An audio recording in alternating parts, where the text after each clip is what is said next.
Okay, kids, buckle up because this is a long story. Might take a few minutes.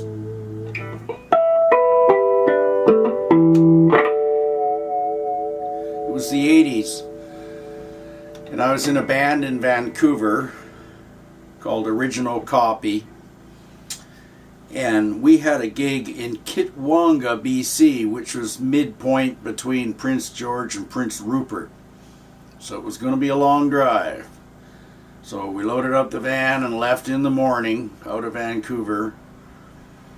And to cut it short, we got to Kitwanga about the time the bar was closing and found the bar. We had no idea where we were supposed to stay because the people we were supposed to meet at 8 o'clock had long since passed. And it was now 1 in the morning.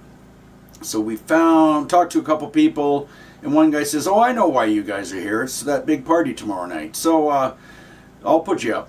So he puts us up in his home, and in the morning goes and buys some food and makes us all breakfast and sends us to where we got to go. So we go to this big hall, and it's a big yearly event, and we set up everything really quietly because they're having a lot of meetings and stuff in the hall. And so it's time to play. So bam, we're going to hit the first note, hit the light switch, all the power goes out. And it's too much lighting for the amount of power the hall has. So we used half the lights. No more 1,000-watt lights, and a few of the 500s we didn't plug in. Just half a dozen 500s, and bam, the lights kick the power out again as soon as we try it.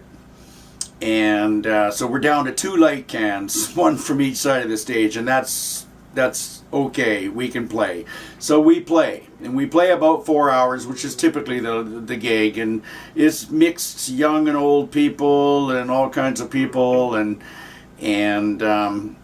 it come time for us to announce that we're nearly done. We're in the last couple of songs, and people start bringing things to the stage in order to entice us to keep playing.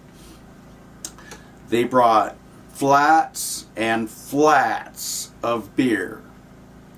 They brought bags of green smoke. Yeah, we all know what that is. And somebody along the way donated some hashish. And because the band was 3 people, 3 hits of acid, LSD. A bunch of moose meat that was all cooked and smoked and all this kind of variety of stuff. So we had this hoard and haul, and there might even have been a bit of money, but it was mostly things. And so we played till about 4 in the morning instead of the 1 o'clock in the morning we had expected to play till, or 2 maybe. So it's about 4:30. We'd all been drinking, and we'd all been doing whatever we felt like doing. And it comes time to leave after loading all the gear, and one of the band members says, "Hey, let's do that acid before we leave." And we all decided to do it. So we dropped it and hit the road. It's winter time, so it's quite dark. 4:45 in the morning, we hit the old highway, I don't know what it's called, back to Prince George Way. And finally the owner of the van says, "I can't drive anymore, I'm too high." And I says, "I can do it." Because at that time I was feeling the effects, but it wasn't making me think that I couldn't drive. So how silly is that, eh? So anyway, yeah, the yellow line was like 3 inches thick and electric and everything else, but I felt if I didn't run over the yellow line I'd be just fine. So we found our way to Prince George, and it was pretty much getting daylight by then, when I think we stopped somewhere to eat, and the whole trip was...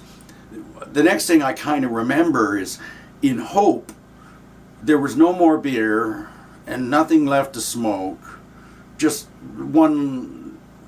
nothing left to smoke, nothing left to drink, and most of the food had been consumed, and we had been up all night. And got into Vancouver and just absolutely collapsed at home. That's road story number 26.